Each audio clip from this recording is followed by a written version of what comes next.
வாங்க நாம் பருப்பு ரசம் எப்படி வந்து டேஸ்ட்டாக செய்யலாம் அப்படின்றத பார்க்கலாம். முதல்ல சின்ன நெல்லிக்காய் சைஸில் புளி எடுத்து ஊற வச்சுருக்கேன். நல்லா ஊற வச்சு திப்பி எடுத்து இந்த மாதிரி கரைச்சிக்கணும். அதுக்கு அடுத்ததாக தக்காளி பழம், ஒரு 3 தக்காளி பழம் நல்லா எப்படி சொல்கிறது, பழுத்திருக்க பழமாக எடுத்து கட் பண்ணி இப்படி போட்டுக்கோங்க. ஒரு 7 பச்சை மிளகாய் நான் வந்து 2ஆக கட் பண்ணி போட்டிருக்கேன், நீல வாக்கில். அதுக்கு அடுத்ததாக நம்ம பூண்டு, மிளகு, சீரகம். பூண்டு ஒரு பூண்டு எடுத்துக்கோங்க. மிளகு வந்து ஒரு 2 டீஸ்பூன் எடுத்துக்கணும். சீரகம் 1 டீஸ்பூன் தான் போதும். இந்த மாதிரி நல்லா இடித்து போடுங்க. மிக்சியில் அரைச்சி போடுறது வந்து டேஸ்ட் இருக்காது. நம்ம இந்த மாதிரி இடித்து போட்டோம்னா அது ரொம்ப நல்ல டேஸ்ட்டாக இருக்கும். நல்லா அரைச்சிட்டு போட்டுட்டு உப்பு போட்டுக்கோங்க. தேவையான அளவுக்கு கல் உப்பு கையில் போடுங்க தயவு செஞ்சு, அப்போ தான் அளவு தெரியும். இப்போ நான் வந்து தனியா பவுடர் கொஞ்சம் எடுத்திருக்கேன், 1 டீஸ்பூன் அளவுக்கு தனியா பவுடர். அடுத்ததாக இது சாம்பார் பவுடர் தான். இது நம்ம சாம்பார் பொடி போடுவோம் இல்லைங்களா, அது 1 டீஸ்பூனு. அதுக்கப்புறம் பெருங்காயத்தூள் நம்மளுக்கு தேவையான அளவுக்கு. அப்புறம் கொஞ்சம் ஒரு பிடி இல்லைன்றோட கொஞ்சமாக கருவேப்பிலை அண்டு கொத்தமல்லி நல்லா எடுத்துக்கோங்க. இது எல்லாத்தையும் சேர்ந்த மாதிரி நல்லா பிசைங்க, நல்லா பிழிஞ்சு விடுங்க. அதிலே வந்து இந்த பச்சை மிளகாய் எல்லாமே தூளாக போயிடும் பாருங்கள். அந்த மாதிரி நல்லா புழியுங்க. கொத்தமல்லி தழை, அதுக்கு அடுத்தது தக்காளி பழம், அதுக்கு அடுத்தது என்ன சொல்கிறது, கருவேப்பிலை.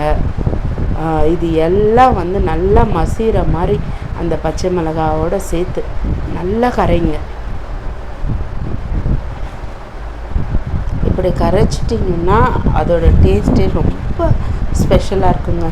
நீங்கள் கொஞ்சமாக எடுத்து வாயில் விட்டு பாருங்களேன், ஆஹா ஓஹோன்னு பொழுந்துருவீங்க. ஏன்னா இதை வந்து எனக்கு எங்கள் அப்பா தான் சொல்லி கொடுத்தாரு. எனக்கும் ரசம் வைக்க அவ்வளோ தெரியாது, அவர் தான் சொல்லி கொடுத்தாரு. எப்போவுமே அம்மாவங்க தான் சொல்லி கொடுப்பாங்க, எனக்கு எங்கள் அப்பா சொல்லி கொடுத்துருக்காரு. ஆமாங்க. ஓகே, இப்படி நல்லா கரைச்சிக்குங்க. அதுக்கு அடுத்ததாக நான் வந்து துவரம் பருப்பு ஒரு என்ன சொல்கிறது, ஒரு குட்டி கிளாஸ் இருக்கும் இல்லையா, அந்த கிளாஸில் 1 கிளாஸ்னு வச்சுக்கோங்களேன். அந்த துவரம் பருப்பு, அது கூட ஒரு 2 டீஸ்பூன் எண்ணெய் ஊற்றிட்டு மஞ்சப்பொடி போட்டு நல்லா ஒரு 6-7 விசில், கொஞ்சம் தண்ணி விட்டு 6-7 விசில் வர மாதிரி நான் வச்சுருக்கேன். பாருங்கள், ரொம்பலாம் தண்ணி இல்லை, அந்த திக்னஸ் தான். நான் இப்போ பருப்பு காட்டினேன் இல்லைங்களா, அந்த அளவுக்கு தான் திக்னஸ் இருக்கணும். அந்த தண்ணிலாம் ஓவராக இருக்கக்கூடாது. அந்த அளவுக்கு வேக வச்சாச்சு. இப்போ வந்து அது நல்லா குழஞ்சிருக்கு. எண்ணெய் ஊற்றுறதுனால அது நல்லா குழஞ்சிடும், நல்லா வெந்து போயிருக்கும். இப்போ எடுத்து இதில் மிக்ஸ் பண்ணிக்கோங்க. நல்லா மிக்ஸ் பண்ணி விட்டுட்டு அதுக்கு அடுத்ததாக நம்ம வந்து வடைச்சட்டி வைக்கிறோம். நான் வந்து கடாயை வச்சாச்சு.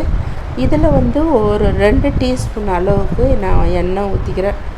ரசம் தானே தாளிக்க போகிறோம், 2 டீஸ்பூன் போதும். கடுகு போடுறோம். கடுகு நல்லா பொரியட்டுங்க. கடுகு நல்லா பொரியணும். அதுக்கோசரம் அதை நல்லா கருக வச்சிடக்கூடாது. நல்லா பொரிச்ச உடனே இப்போ நம்ம என்ன பண்ணலாம், உங்களுக்கு தேவைன்னா 2 கருவேப்பிலை கூட போட்டுக்கலாம். ஆனால் நான் என்ன பண்ணல, போடலை. இருங்க, இப்போது அப்படியே எடுத்து ஊற்றிடலாம். நம்ம கரைச்சி வச்ச எல்லாத்தையும் சேர்த்து இப்படி ஊற்றிடுறீங்க. பார்த்திங்கன்னா எவ்வளோ தண்ணியாக இருக்குன்னு. ஆக்சுவலாக நம்ம சாப்பிட பொறுத்து ரசம் தான். ஸோ அதுக்கேற்ற மாதிரி தண்ணி பதமாக இருக்கணும். ரொம்ப தண்ணியாக இருக்கக்கூடாது, திட்டமாக தண்ணி பதமாக ரசத்துக்கு ஏற்ற மாதிரி. இப்போ அதை ஊற்றிட்ட உடனே பாருங்கள், இந்த அளவுக்கு வந்து மேலே வந்து நுரையாக வந்தால் போதும். ரொம்பலாம் நீங்கள் கொதிக்க விட வேண்டாம். இந்த அளவுக்கு நுரையாக இருந்தால் போதும். இப்போ நீங்கள் வேறு பாத்திரத்துக்கு எடுத்து ஊற்றிக்கலாம். ஓகேங்களா? கலர்ஃபுல்லாக இருக்குது பாருங்களேன். இப்போ நம்ம கையே மோந்து பாருங்கள், அவ்வளோ சூப்பரான வாசனை வரும். அந்த அளவுக்கு இருக்கும். இப்போ நீங்கள் எடுத்து இதை சாப்பிடும்போது ஒரு செம்ம அல்டிமேட்டான டேஸ்ட் இருக்கும் பாருங்கள். இப்போ நான் ஒரு டம்ளரில், எனக்கு அதுதாங்க பழக்கம், முதல்ல ரசம் செஞ்ச உடனே ஒரு டம்ளர் ஊற்றி குடிச்சிடுவேன், எல்லாருக்கும் கொடுத்துருவேன். ஐயோ, சளி பிடிச்சவங்களுக்கு எல்லாருக்கும் மூக்குலலாம் பார்க்கணுங்க, கண்ணில் மூக்குலலாம் தண்ணி வரும். அந்த அளவுக்கு அந்த மிளகு, கடுகு, தக்காளி பழம், அப்புறம் பச்சை மிளகாய், அந்த கருவேப்பிலை, கொத்தமல்லி, தனி அல்டிமேட் டேஸ்ட்டுங்க. சாப்பிட்டு பாருங்க.